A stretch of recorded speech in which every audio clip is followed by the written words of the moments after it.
30, 25, 20, 15. He is in. Touchdown, Nebraska.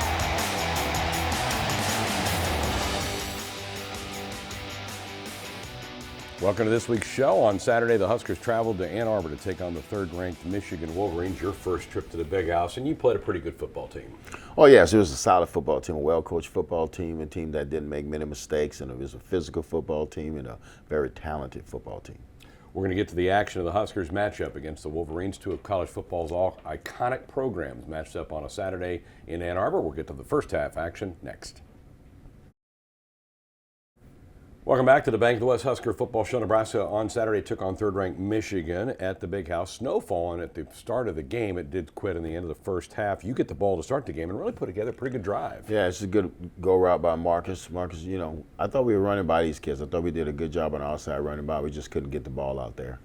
This drive was going pretty well, but you have a false start that really hurts the end of this drive. And that's the non-moving penalty has hurt us this year. And we had a bust on this play. AG didn't get the signal.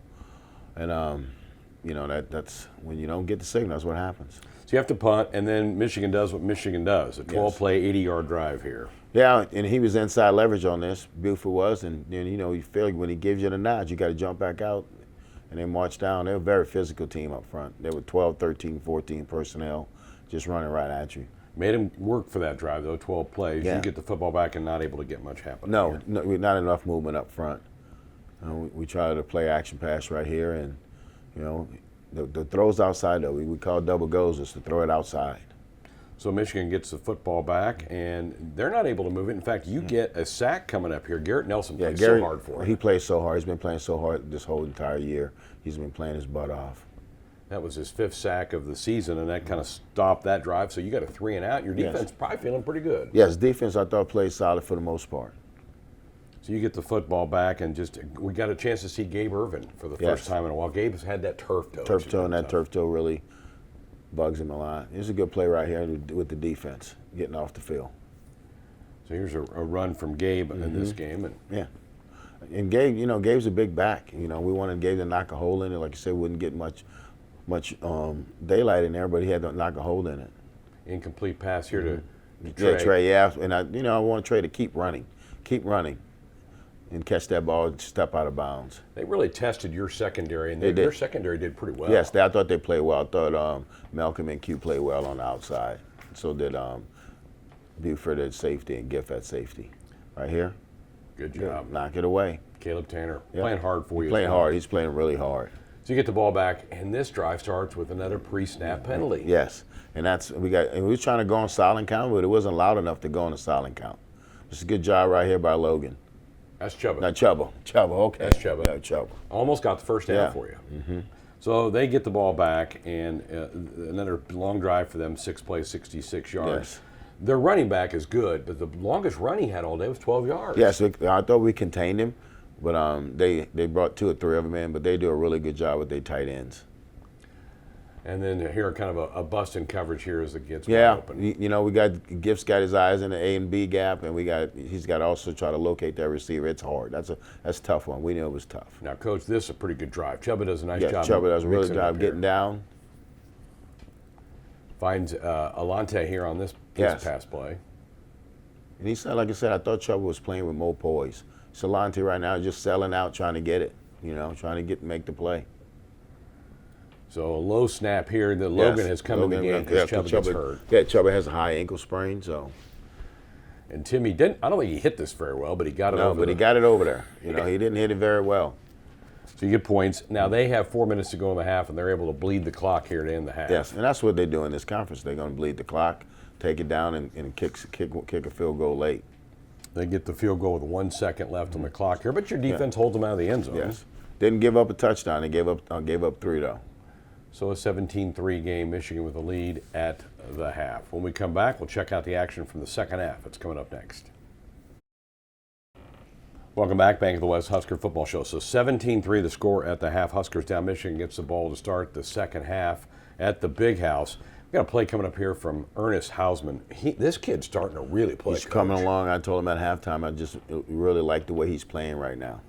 There's a big return. We gave up a big return, and we talked about we had to cover kicks. So they get Quorum here for a carry, and then we got a sack coming up from Ernest, who just shows some incredible closing speed. He's a really athletic kid. Right there, that's a good job in open field. That's a great job by him.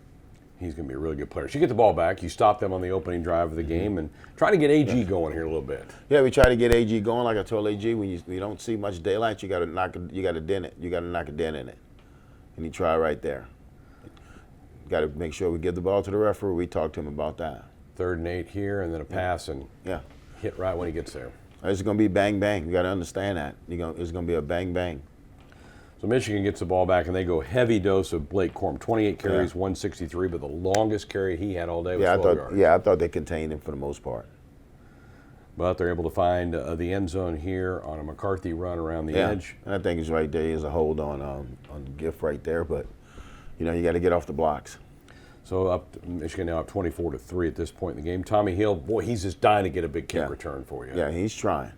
He's trying, and just, I always talk to Tommy about burst when you see it. Burst when you see it. So here's Logan, pass play to Washington for a first down. Yes. Logan's been dealing with a lot too. Yeah, he's been banged up a little bit. He's been banged up, so we just kind of see how healthy he's going to be this week to play. Here's Ramir with a nice little sprint. Yeah. Oh, he looks like just to get up the field. Too much dancing. You can't dance on a team like this. And now a pass. It's incomplete. A little bit behind him. But you still, I told Trey, you got to get your eyes back there. So Michigan gets the football back. Here's their backup running back with a nice sprint here. They go 6 plays, 76 yards. I think they played 4 backs. They did. And this drive ends with a pretty goofy play. They get the ball to a wideout coach who's going to fumble near the goal line. It looked like it might have been. Yeah, we thought it was out. We thought it was out. And they said they didn't have a camera angle. They're able to see when it's out. But if you look at it closely, it looks like it's out. They jump on it, but it looks like the ball touches the back line. Touched the right line, yeah. So 31-3, the call stands. They did review it. They didn't guess evidently didn't have a camera angle to show it. It's right here. Now they just pinning the ears back as they know we got to throw it. Got to try to stay up on this one, Trey. So not able to hold it. You can't hold it on them. We talked about you got to get the ball out your hand. So Michigan drives it late. They're playing some of their backups, but your defense still playing really hard. Playing hard. The kids, you take your hat off. The kids are still playing hard. They're not quitting. They're still playing hard. There's Vaughn coming after the quarterback. Right here. It's a good job with Jamel getting back on him. They get a field goal late for the final tally of the game. So the Huskers come up short against a good football team, 3rd-ranked Michigan at the Big House. We got more of the Husker Football Show coming up next. Welcome back to the Bank of the West Husker Football Show. This week, Jessica Cootie sits down with defensive back, sophomore Lincoln Southeast product, Isaac Gifford. Emily races clear to the far sideline. Back to throws to Vito. He gets hit. Lit up. It's a sack. Huskers get another sack at the 22-yard line. Isaac Gifford came off the edge. I actually went into high school thinking I was going to play basketball. And about my sophomore year of football is really when I was like, okay, I can do something with this, let's go play. I was always a fan of Nebraska football. I mean, how are you not? Growing up in Lincoln, Nebraska, you don't have a whole lot of options, right? It's Nebraska football all the time. And it hits me every time I walk out of that tunnel. I walk out of there, I'm like, wow, I was one of those kids. I was one of those kids standing in the tunnel waiting for the guys to come out. Coach Mickey brings the energy every day, and it's just super infectious. I mean, I know for me, it's huge. Having a coach show up every morning, win, loss, whatever it is he looks at you and say, hey, we're bringing it today and we're going. And I'm going to be going, and if you're not, then you better just get out. It drives you. It makes you want to go all the time. I think me and Coach Bush, he really got on me right away, and I love that as a player. I like when coaches get on me and coach me hard. And I think since he took over, we've kind of gained a lot of trust in each other, and he really lets me play to my strengths and just play football. It took a few games for me to get in the groove, really trust the defense we were playing and trust the guys behind me, and that took a few games. But after we could get through the beginning, we're really, a good defense. I'm always looking for a chance to praise him because he is a big part of what I do, and I'm the player because of him. He's helped me so much in my game.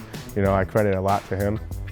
there's always times where I'll get a text from him after a game or something, like, hey, you need to do this a little better, or like, great job, but if you do this, you tweak your technique a little bit, you'll be a little better here, you know, just stuff like that. It's little things that he picks up on that from his experience. He knows a lot about football. You got to be able to get out there, and every step you take has to be physical. Every block you take on, it has to be as hard as you can, as fast as you can, you know, and it translates. I mean, it makes a big difference in how you play, right? The violence you strike with, the speed you use to come off the edge, you know, it all translates to physicality.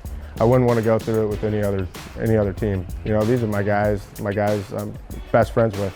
You know, if we're going to go through hard times, I want to be with them.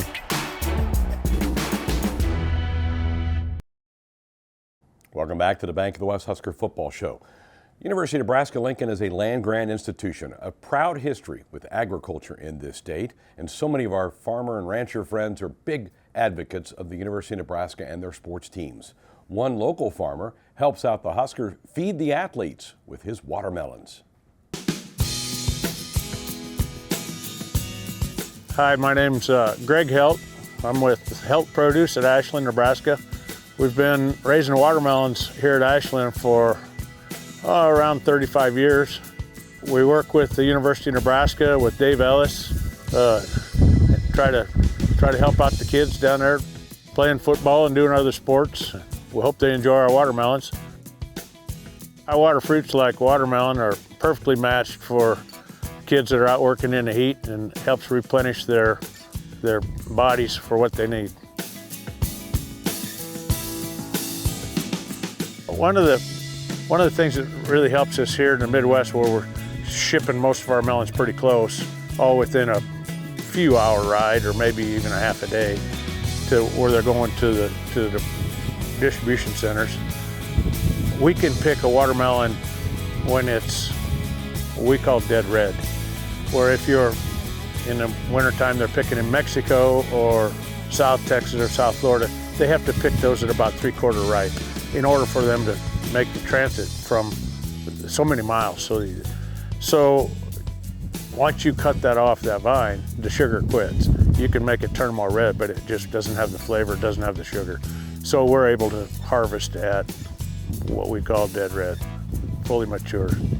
From all of us here at Helt Produce and the Country Drive Golf Course, we support the University of Nebraska, the athletic department. Go Big Red. Motions left. Back to throw is McCarthy. Gets hit by Garrett Nelson and brought down. There's a Big Mac sack. Back to throw. Holds, has plenty of time. Sets, throws downfield looking for Marcus Washington. Makes it over the shoulder catch. Bumped out of bounds at the Michigan 40-yard line. McCarthy has the snap. Steps, throws, pass, bobbled, and dropped. It's an incomplete pass by Bell. So 37-yard attempt. Kicking to the south end zone. Snap down. Leak Road's kick sailing towards the uprights, and the kick is good. Just got it over the uprights. Back to throw as Chubba has some time now. He's going to step and run. 25-30, and he has a first down and gets out to the 38-yard line. Back to throw, scrambling left, rolling left with it. Now being chased. Gets tackled in the backfield. That'll be another sack. Nice job by Ernest Hausman of tracking him down, sacking him back at the 41-yard line. Smothers gets the shotgun snap. Back to throw. Step, throws it out flat. Grant makes the catch. Can he make a man miss? Yes, get the field, has a first down. Knocked out of bounds. That could be a late hit. Wide out, split right. Turn, stretch play. And what a play by Nebraska. Nice job. Colton Fees fired through. That's a TFL as he grabs Gash in the backfield. It'll be a loss of 3 yards. Snap back. Gives it off to Cooper. He's trying to race to the edge. Cuts back up inside. And that's going to end the game. Michigan gets the victory here over the Nebraska Corners. Those were our Hy-Vee sounds from Saturday. Now the Huskers back home, final home game of the year. Here come the Badgers. Good football team. Last game for some of your seniors to come out that tunnel. Yeah, I mean, it's great memories for for some of these seniors. It's going to be their last game in Husker Stadium, and it's going to be a very special day for them. And you're playing a quality opponent. You're playing Wisconsin. Wisconsin's a good football team. Most former football players say, give me one more game. So soak it in, right? Yes. Absorb the whole thing here for your last home game. Yeah, 2-game season, but Wisconsin next, so we're going to focus on Wisconsin and leave it on the field. That's what they've been leaving at. They've been leaving it out on the football field. You have to appreciate that nobody showed no quit, and I'm sure they're going to come back in the building, look at Michigan game, put it behind us, and move on to Wisconsin. All right, have a good week. Thank you. All right, next week we'll recap that Wisconsin game for you. My thanks to the entire Husker Vision crew and you for watching. We'll see you again here next week.